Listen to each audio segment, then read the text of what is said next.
What is up, Nerd Nation? It's your boy Hunter here for Film Nerd TV. And as you guys can see in the lower third, tonight we are doing a spoiler discussion for 2013's horror movie, directed by the great horror director James Wan, who is also directing Aquaman, which is coming out this year. And that is The Conjuring. Now, why am I doing a review for a movie that's almost 5 years old, you're asking? Well, because one, I've never seen it. I just watched it today, and I'll get into what I thought about it in a minute. And secondly, I'm getting ready for The Nun, which the marketing for that has looked insanely good. So, what I'm doing on this channel is the Conjuring universe spoiler reviews. So I'm doing The Conjuring, and next I'm doing Annabelle, and then Conjuring 2, and then Annabelle Creations. And then when The Nun comes out, you guys will get a spoiler review for The Nun. So if you guys enjoy The Conjuring, enjoy movie reviews, then hit that like button, subscribe down below, hit that button, hit that bell icon, and join the Nerd Squad today. So, again, spoiler alert for you guys who have not seen The Conjuring.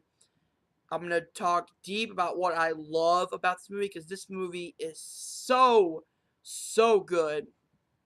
So, spoiler alert. I'll start by saying this. I'm a huge horror movie fan. I like the idea of kind of a horror movie sticking with you. You know, you think about it and you just... Some horror movies have a way of messing with your mind, but at the same time delivering great stories. And that's what James Wan does here with 2013's The Conjuring. Um, so, the premise of The Conjuring is very simple. A family moves into a farmhouse in, let me see if I can...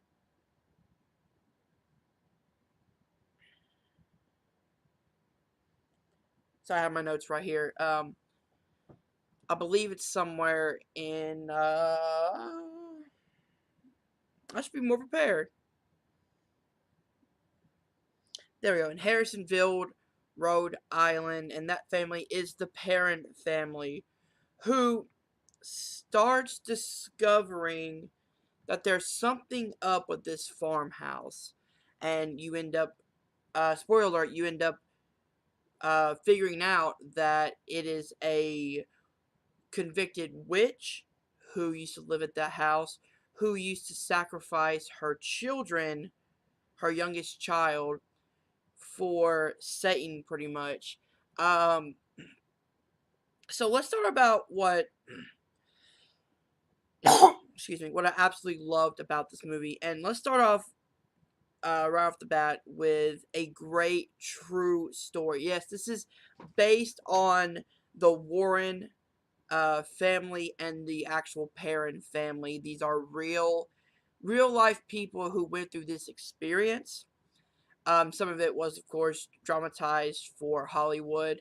And, but diving deep into the real story, it's very, very interesting. So I was just doing research on the Perrin family and the Warren family. And just the fact that, and again, the idea for the Annabelle horror, that came from the Perrin family situation also. So the fact that James Wan took this story, that he himself, actually talked to, he got to sit down and talk to Lorraine Warren, and really got to dive deep into what really happened, and the fact that he got to sit down and talk with the real person really brought a realism to this movie that normally you wouldn't get with a director other than James Wan. Um, and that's what I love more, is that he took their story and didn't... Of course, he added his Hollywood feel to it. You have to for this story.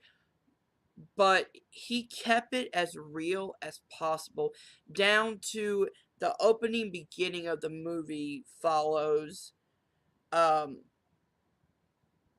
ooh, excuse me, follows the parent family, and you really get to understand that they're down on their luck. You know, nothing's really going their way, and you really get to follow the family aspect of it first, and then what? Going to another pro I like the build of the tension in this movie. It's not just jump scares for the sake of jump scares. There are some jump scares here and there sprinkled into it, but each jump scare has something to do with you being on the edge of your seat. That way, when something does pop up, it really gets you. Ooh, excuse me, let me get a drink real quick. And James Wan really does that well, to where if you watch the camera angles, like it's just a really long shot of a dark hallway, or going down the basement and just the camera panning down, and you can see that there's pitch black, and when something does pop out, it's not like, oh, it's a cat, or oh, it's a boyfriend who jumped in, or it's a sister who jumps in. No, it's something that continues the story and really gives you that scare that you need for a horror movie. I jumped a few times in this movie, and they were really legit tension filled scares, which I absolutely love that. Another thing I love is they got really good child actors for this movie. I'm gonna name two. Joey King, who plays Christine, did a great job, especially in the scene where her and her sister are in their bedroom, and she feels something grab her foot. She thinks it's her older sister playing a joke on her, obviously, and then she looks over, and it's pitch black, so it's like it's dark, and in the dark corner you see like the door, and then you see you know the dark area behind the door, and then she burst out crying, terrified, saying there's something behind that door. I swear there's something behind that door. And she starts screaming, which then wakes the parents up. The parents come running in, and she says something like, he said that, or they said they want my family dead. And the chills that you get from that scene, not only is it tension filled and scary and horrifying, but Joey King does a great job of portraying a scared child who doesn't understand what's going on. And the fact that like you really felt it was the one thing that I absolutely really loved. And she was the only one who could see what was happening, see the figure standing there. Us, the audience, didn't see it either, which I love when not even the audience sees what's going on, but the characters do. It makes you again fall deeper into this movie. Um, and then Mackenzie Foy, I believe her name is. She plays Cindy. I like how she has to play off the fact that she has to talk to a character that's not there. If you guys know the story, you know about Rory. You know that if you turn the music box and you look in the mirror, that Rory's gonna pop up behind you in the mirror. I was always looking in that freaking mirror to see if I saw him, and I saw him once at the end of the movie. So I have to go back and rewatch it, see if I see him again in the mirror at the beginning. But she does so well of conveying, that inner child of like having an imaginary friend who you find out is not an imaginary friend. And there was a scene where she goes out and finds the family dog who has been barking and does not want to go into the house because he knows that something is there. They leave him out on a chain.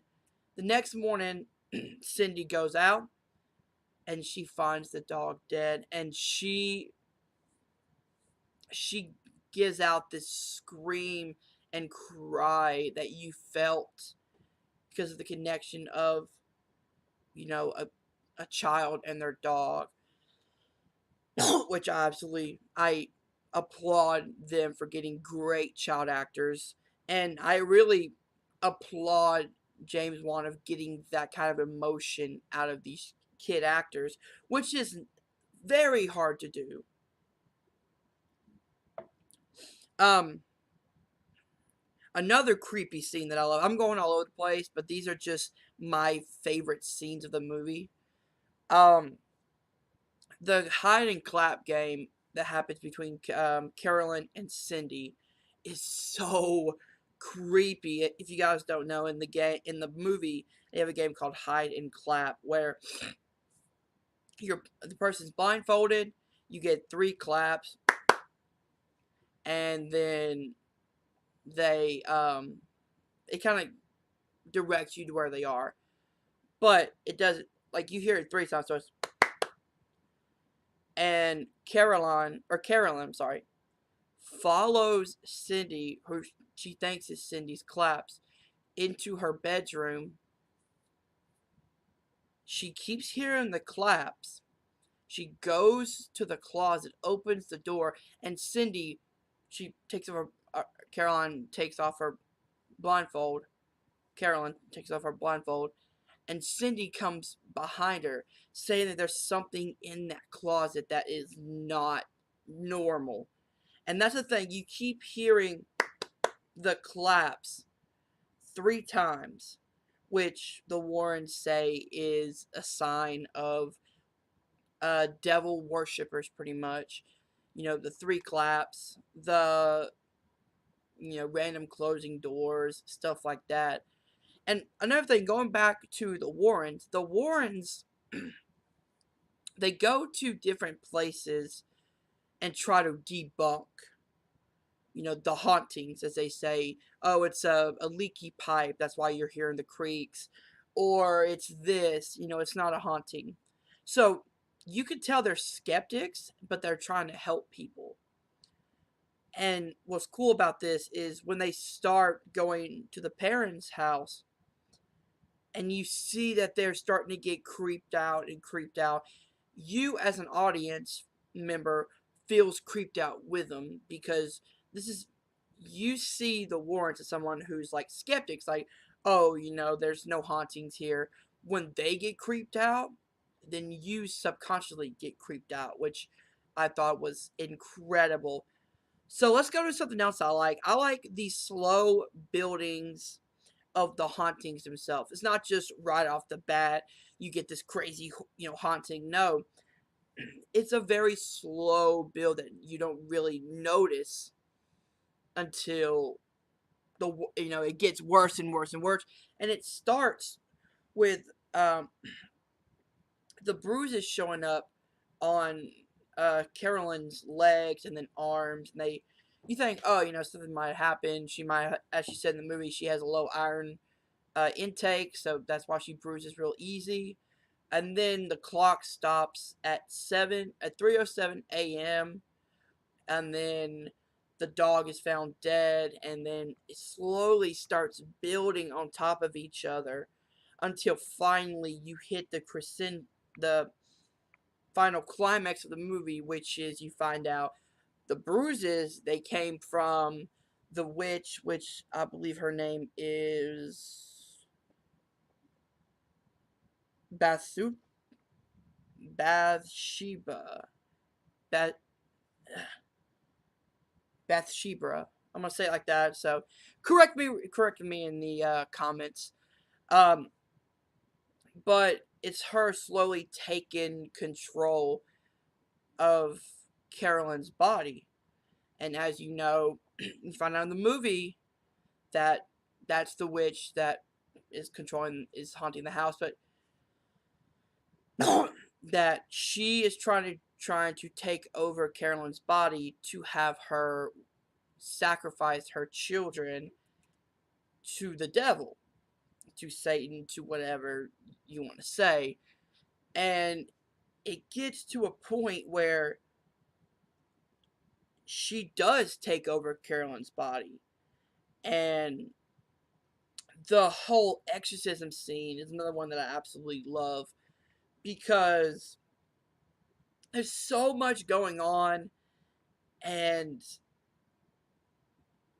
like there's so much happening in this scene that each time you rewatch it, you're gonna notice something different. Whether it's, you know, I'm gonna just call her the witch. The witch is, you're trying to get her to go after Christine or Cindy. And the one scene that had me like gripping my seat real hard was Cindy was hiding in the up under the wood in like a hiding spot. The dude who's working for the Warrens, excuse me, who's working for the Warrens, come in. He comes in and try to find Cindy, and he says, "I found her." No, I'm sorry. He tries to find April. He finds April, who I believe is the youngest. She's hiding up under the thing. He goes, "I found her," and the witch who's possessing Carolyn's body swoops under and is trying to kill April.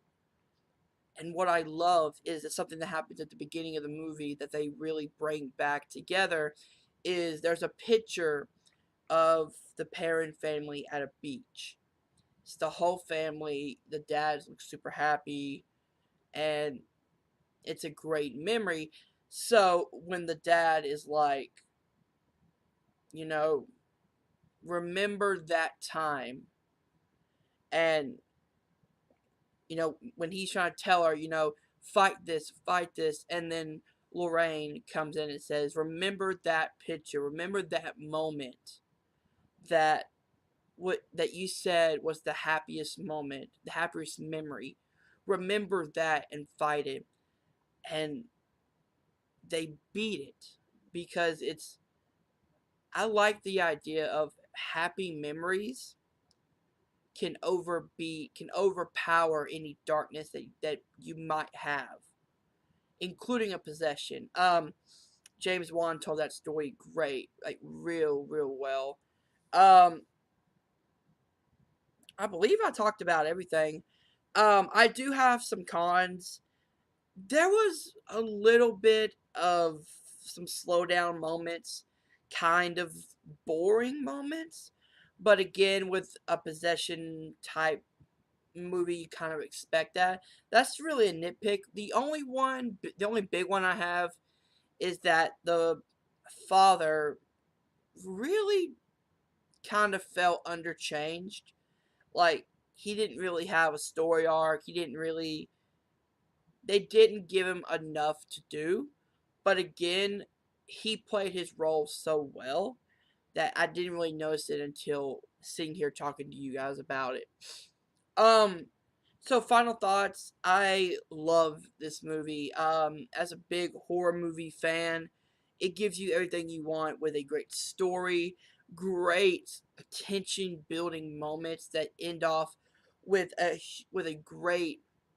um great scares that are actually tied into the movie, not, you know, useless jump scares, but scares that are really tension filled, and then it hits and it works so well. The child actors are great. The whole story is great, and James Wan is a great horror director who I'm excited to see direct Aquaman. Um, so yeah, my rating, I'm giving it a 4.9 out of 5 stars. I'm gonna watch Annabelle and give it a review. Wish me luck. I heard that one wasn't that good, but let me know what you guys thought in the comments below. Did you like The Conjuring? You know, what were your favorite moments, least favorite moments? What would you rate it? And tell me if you guys would like to see more of these classic horror reviews that I'm going to start doing, especially during October season. aka Halloween. So I'm gonna do a during the whole month of October. I'm doing a Halloween special for the whole month, and then let's go from there. Okay, guys, thank you for joining me tonight. Hope you guys did enjoy it.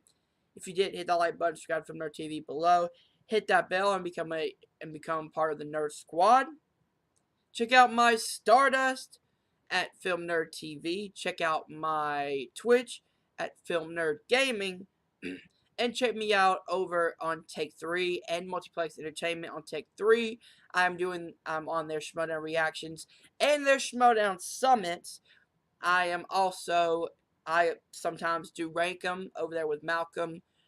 And then on Multiplex Entertainment, I play a lot of trivia down there. And the guys over there are just awesome, so check them out. Okay, guys, thank you for joining me tonight, and I'll see you guys soon. Peace.